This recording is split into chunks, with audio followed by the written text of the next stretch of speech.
Greetings and welcome, East Hampton, Bridgehampton, Sagaponack, Aquabog, and community. Welcome and thank you for tuning in to Café with Sandra K. October is another glorious month in the Hamptons. The fall foliage is upon us. Leaves are falling from trees and having colors of reds, yellows, browns, and we also have Halloween approaching. It's time for costumes, tricks, and/or treats. Thanksgiving is abound. Pumpkins can be found galore in lattes, muffins, pies, and more. October is also Breast Cancer Awareness Month, so please be sure to go out for screenings for early prevention. But there is no better way than to start the day with taking a nice walk, a hike, or a drive to enjoy the fall season, its colors and temperatures, and the greater outdoors. Which brings me to my very special and extraordinary guest today, Brad Bocksel, Digger Brad. Brad is a professional treasure hunter. He is keenly aware of the history and the artifacts that surround the Civil War and the American Revolution. He has donated artifacts to the Francis Tavern Museum in Lower Manhattan. Brad, you are passionate, you're mesmerizing, and we're honored to have you here today. Welcome. Thank you very much, Sandra K. And I want to give my best wishes to all those who have breast cancer. We will beat this, and I know that we will beat this, and I wish you the best in your recovery. And please to make sure that you all have your pink ribbons on for those in your family or friends or other relatives or family members. Make sure that their friends have them too.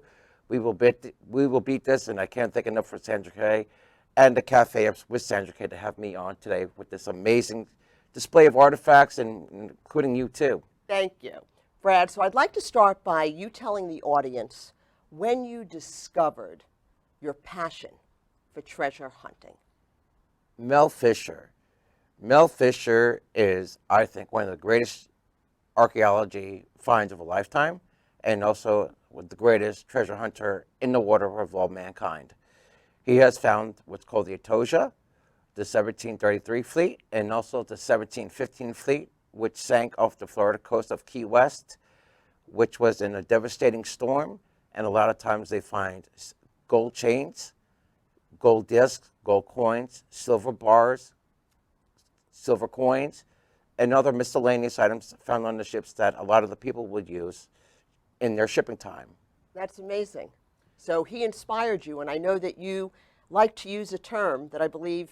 Today's the day. Today is the day. You go out, and today is your day. Yes, yes. Tell the audience, what is it that you love about treasure hunting? Treasure hunting is actually, I think, is one of the greatest hobbies ever. You can go on any day, as long as it's not raining, and you can find stuff that will just make you smile and make your heart come out of your chest saying, wow, I cannot believe I just found this. As you can see, the artifacts here tells it all. Doing the research is probably very cool too, I think. It also lets you learn about the people back then, how they survived, the culture, and how they lived, and how they had to come through obstacles and dangerous weather and dangerous situations where they could live or die, and it was up to them to tell the history. And every day we go to school like our kids do, and we let them hear the history. But for me, it's also about letting the kids and teachers touch the artifacts. I think it's also an inspiration for them, because they're holding history that they only can look through a museum. Here you get to see and touch this. this is actual stuff that was found all around the world, including Cambridge. Cambridge was very special for me. Um, and Cambridge is actually where Cambridge, England, Cambridge, correct? yes, Cambridge, England, and it was where one of the biggest Roman treasures ever discovered. Okay. Brad, I know I'd like you, we'll continue more on Cambridge. You have your metal detector here. I do. Can you explain to us how that's used? Sure. So we have the metal detector here, and this is made by MindLab, which is an absolute great company. Um, so the minus numbers on here wouldn't be the great numbers. So like say for instance, if I have like a horseshoe, it might be a minus 10 or 11. I'll dig it anyway just to check. The higher numbers, like if it's a 15 or a 20, I would dig it because it could be a gold ring or a gold earring or a gold coin. And also, so like for silver coins, it would come at a higher number, not a lower number. So the nickels and your pull tabs and your rings are all made out of the same material. So anytime that you get a pull tab, it's a good sign that there could be a ring or a nickel nearby that somebody lost. Very cool. Well, Brad, we want to see you in action. So we have a teaser from a movie that you are in that features you. Yes. Let's go to the video and see what you do. Take a look.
Wow, that is amazing. Wow, you are quite a dancer. You're quite a digger. You've got it all. That's what most people say about me. Yes. So, Brad, let's talk about where you've traveled and where you've done your digs, and look at some of the artifacts that you can share with us. Sure. So, go ahead. Go ahead. First and foremost, I'm going to talk about Cambridge. Cambridge is a very special place in my heart. It's where I actually got my first Roman coin from England. And there is a website called melodetectingtours.com. And you can go to England, and there's people from all over the world. And they come and they have fun. They dig with us. And on some rainy days, we might go to an antique shop and see some stuff that you probably I found, and see them in also a display case as well. And Cambridge is very historical, as well as the history of it too. It is actually where one of the biggest Roman treasures ever found from England. And I have some artifacts. Sure, let's take a look. And Sure. see what you brought. So, I'll put this back here. This is a Tudor button during Queen Elizabeth I time. And it's not your normal pants button or shirt button that you see in the type of day that we wear today. Could have been, it's actually, I think it's definitely part of the shirt. And Wow. you Yeah, can you can really see the holes and everything in it. That's pretty cool. Yep. And then also I have here is a Queen Elizabeth I shilling. But the first I'm going to show you the back of it so you can really. Yeah, let's show it into the camera. Oh, that's amazing. Yep. And what is on there? It has her crest of her family, And sometimes what they'll do is they put the coat of arms and where it was made. And I'm actually going to flip it over. It's not really clear, but you can almost see her bust of the face. Wow. And this was about 9 inches deep in a 1,000-yard farm in England. Fantastic. Fantastic. Yep. Now, I know, Brad, you are very knowledgeable about the American Revolution and the Civil War. Yes, I am. And you brought a good deal of artifacts with you from that period. Yes, I did. So let's take a look at some of those artifacts. Okay. Well, the American Revolutionary War is very key on Long Island. The north side of Long Island would actually be loyal to the king, and the south side would not be loyal to the king. So a lot of times people would actually have fights about it because he was a very ruthless man. And a great ambassador by one of the signers of the Declaration of Independence, his name was John Adams. Yes. And Congress had asked him to go over to speak to the King of England. And if you watch the HBO series called John Adams, you actually see the actor playing John Adams talking to the King of England, King George III. And it's very intriguing and interesting. Yes. So most of these stuff is from that time period. I have some colonial coppers. Okay. They're very dark. Most of them cannot be read, but they are thin because they are coppers. And also we have this pipe bowl, which is a tavern bowl. Well, that's interesting. What they did was that this was actually made in England.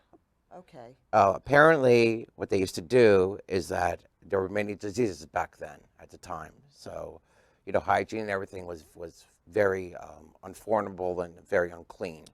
So for people in the tavern not to get sick, they would actually a gentleman would start to smoke it, put the tobacco and light it up.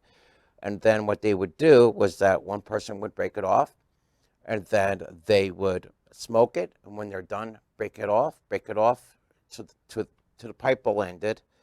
And this is what the pipe bowl actually looks like. Neat. And That then is really I'll amazing. actually kind of You can give see you all a the glimpse. detail on it. It's incredible. Yes, yeah. Most of the pipe bulbs are half broken sometimes, but this one is really cool because you can kind of see how dark it is still. Yes. And everything. Great. And what is that? Is that a buckle? Yes. So this is an actual colonial shoe buckle that they would have worn on their shoes at the time of the American Revolutionary War. And most of the shoes, as back then, were made out of leather. Neat. And so this would be a 4-prong leather belt on the shoe. Fabulous. What did it feel like when you found this? It made me feel amazing and beyond happy. You read it in the books, and then you go to museums, but to actually feel it and touch it is something so different for actual people to hold, because it's worn during the 1700s, the time of Washington, Benjamin Franklin, Marcus de Lafayette, who was Wow. Benjamin Talmadge, John Adams, Benjamin Franklin, and so on. So this was worn during the time of probably the signing of the Declaration of Independence. And that brings us back to the Francis Tavern. Tavern, yes. Yes. So tell us about what were the artifacts that you donated? I donated a 2 real from 1782, which was a Spanish coin. And a lot of times the Americans wanted nothing to do with the British coins, so a lot of times they would throw them out. So you would have France and other countries from around the world donating coins to the Americans. And in Mexico, they actually made Pacific coins just for us, which is spectacular and amazing. And to find one of these coins or buckles or any of the artifacts just makes my mind think of, wow, they actually wore this and now I'm holding it in my hand. That is so cool. Mm-hmm.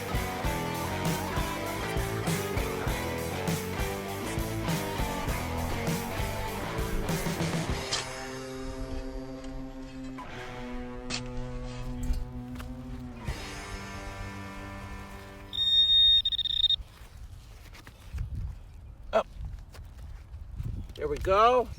So this is a big piece of iron. Definitely was used for something. The next process is to find out what it is. I go online and then I'll try to clean it. I don't want to clean it too much and damage it because it's very old and crumble, and it could be very fragile, and it could break easily. And I don't want to do that with this type of iron because you never know.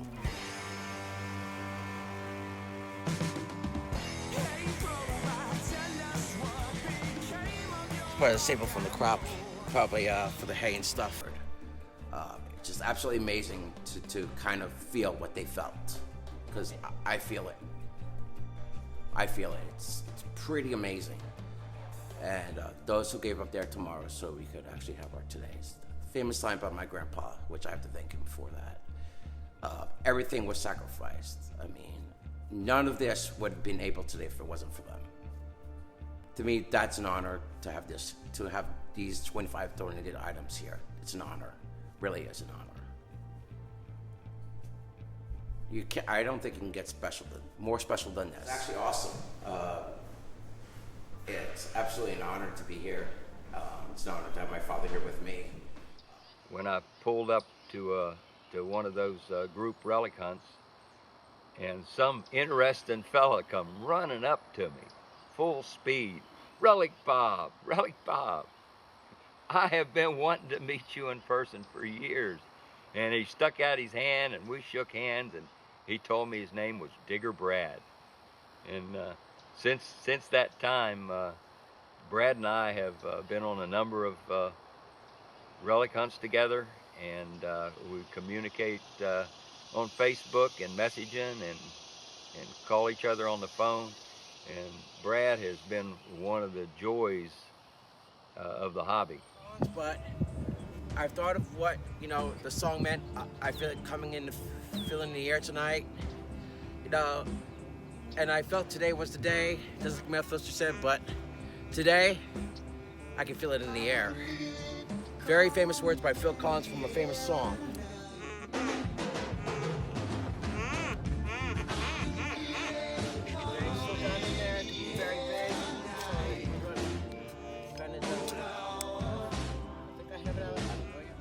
And right now, I'm going to reveal what we have here. And, ladies and gentlemen, we have a button.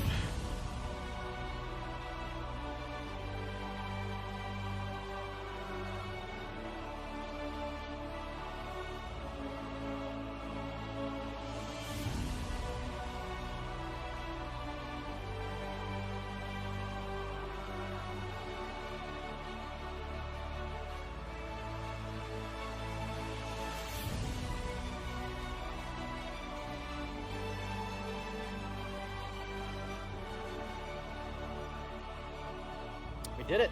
Today was the day. Today was the day, man. I told you. I knew you were gonna come today. I'm like, the sun is gonna come out. And what did I say? Today's the day.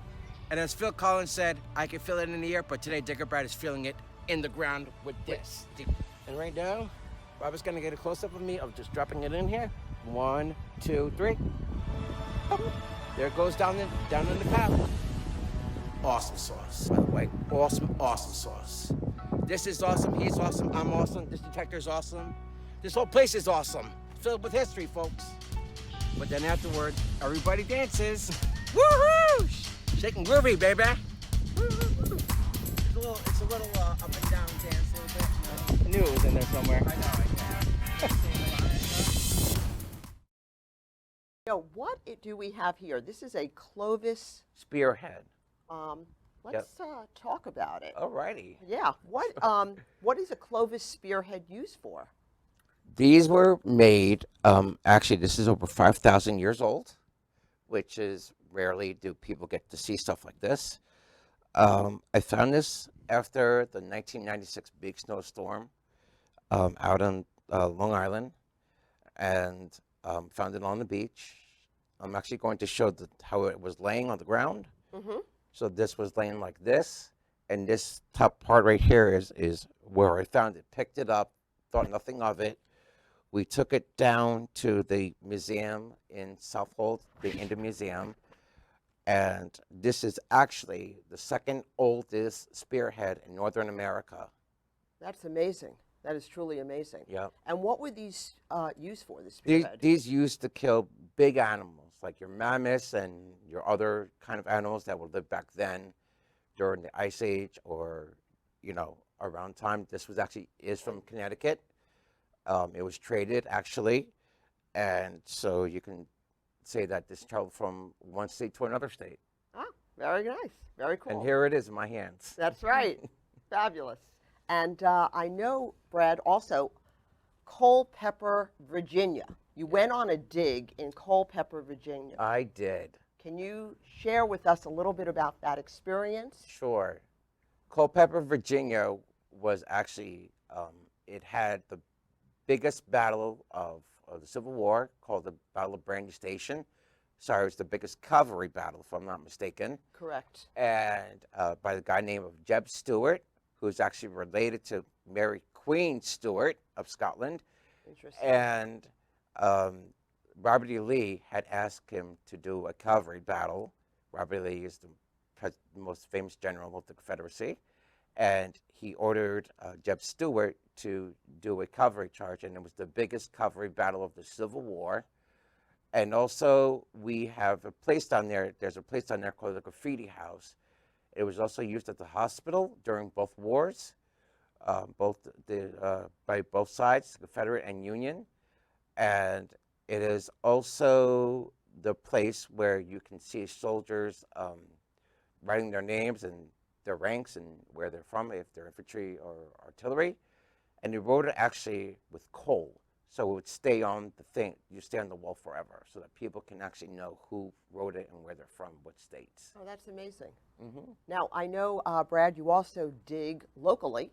I do. And on your family farm, the Luther Moore Farm. Yes.